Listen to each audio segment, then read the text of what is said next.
Oh, howdy all, grab yourselves a beer, it is time for some Path of Exile crafting discussion.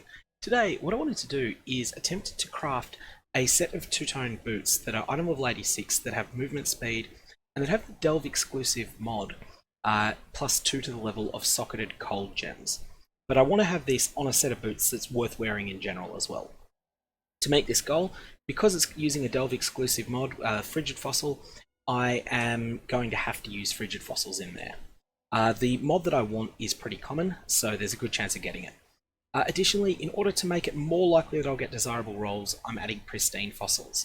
Pristine Fossils make it 10 times as likely to roll any particular life mod. I could use Shuddering Fossils to make it 10 times as likely to get a move speed roll, but they're quite expensive at the moment, whereas Pristine and Frigid are cheaper. To start with, it's a magic item at the moment with terrible mods. I just picked this up from another player for 9 Chaos Orbs. I think I got a pretty good deal on that.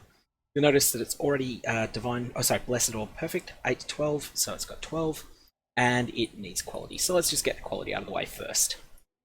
So let's give this a few shots. I'm not expecting to get this first try, but let's just get a quick look at what we've got. So we didn't get the Delve mod.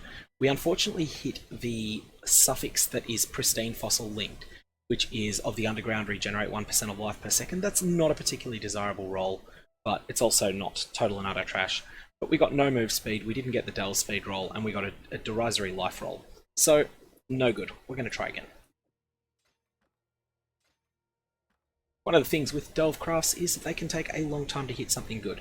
So here we have reasonable rolls all around. You've got the move speed, but it's not high enough. Move speed I'm usually very picky on. I'm using item level 86 because I want the ability to roll a perfect roll of 35, but I will settle for maybe even 25 if the rest of the mods are perfect. But that's not good enough. So there's the Delve specific mod, but with nothing else. We've got a derisory life roll, no speed, and bad other rolls. So that's no good. That cold gems roll though is not rare. Just because I hadn't got it on my first 2 tries, it doesn't mean that it isn't common. Okay, this has the right mods, it just doesn't have the numbers high enough. You'll see that there's a Stallions mod, plus 20% move speed, not high enough for what I want. Plus 2 to the level of socketed cold gems, great, that's what we want. Of the Yeti, not high enough, and Stout is the key thing. This is not derisory, but it's also not good. So I'm going to go and get rid of it. But it does show that you can get the 3 mods that we want together. Again, this is a case. Oh, this one's got a little bit more potential. It's missing a prefix, which means that I could benchcraft onto it. I would do that if the Stalwart and the Resist were higher tiers than they are, but they're not, so that one is getting splattered. And let's just use another resonator. Again, it's just not enough life on that. The strength roll is nice. That makes up for some of the life, but there's no move speed. It's a brick.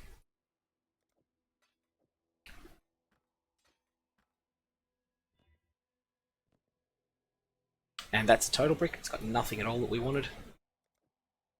No rhyme or reason to whether I'm using the alchemical or chaotic resonators. They both work.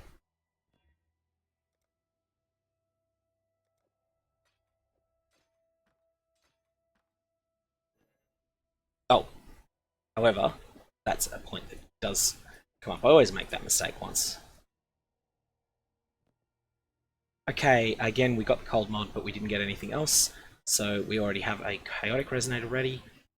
That one might just be good enough to start with. So let's have a look at what we can do with the crafting bench. There's a number of mods that are locked behind Jun that relate to move speed. So there's the standard crafting 24% move speed, which is just enough. And the reason I'm willing to consider it is because the 2 resists on this are pretty good.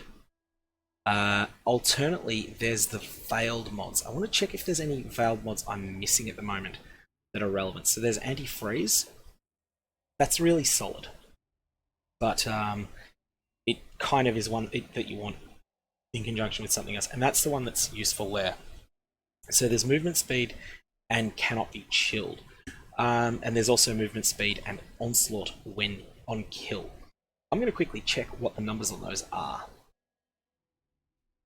So it turns out that probably the best that we can get there is in these are the various movement speed mods that are available. So there's 24% from the Benchcraft, there's 20% move speed, and conditionally up to 9% more if you haven't been here recently. That's pretty solid. 29% cap on that, although the average from a Divine Orb would be 26.5%. That's okay. I'd consider that. Then there's 20% move speed and up to 12% chance to gain Onslaught for 4 seconds on kill. Now, Onslaught for 4 seconds. Onslaught is 20% move speed and 20% action speed. It doesn't stack with other sources of Onslaught.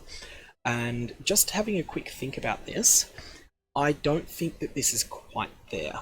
If you're killing monsters... Well, firstly, against bosses, it's pretty much going to be the case that you don't get Onslaught from this at all.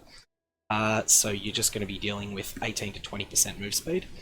And if you're killing monsters on average 50 per 10 seconds, that will be enough to keep Onslaught up most of the time, but it will fall off when you're fighting tanky rares as well.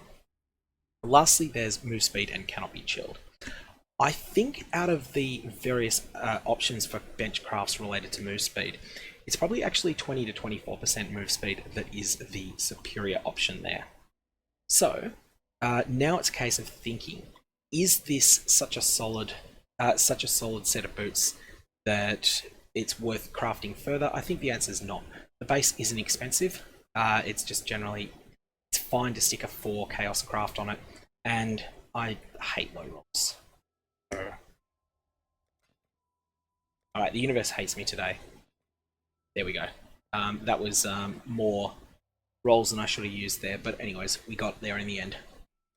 So, to conclude, what do we have here? We have a set of boots that have a reasonably solid amount of life, have an adequate amount of life, serviceable amount of life, that have everything else specifically that we wanted. And the resist profile on them is pretty good. Looking 24 from the implicit, 24 from the 2 implicits there, plus 84 from the explicits, that's 108% resistances on a set of boots. I'm fine with that. Next step here would be to run this through Eternal Labyrinth at once and give it 1 enchant. I wouldn't go as far as to try and get something perfect on it, but I would give it 1. And then at that point, it's just a case of 4 linking it, and this is intended to be a set of boots that a future character that I'm thinking of doing would stick Herald of Ice into, in conjunction with, as soon as I can find the stupid thing, Awakened Added Cold Damage support. So that's a quick little crafting experiment there. I'm pretty happy with how that went, and I'm going to leave it there. If you've got any questions, fire away below.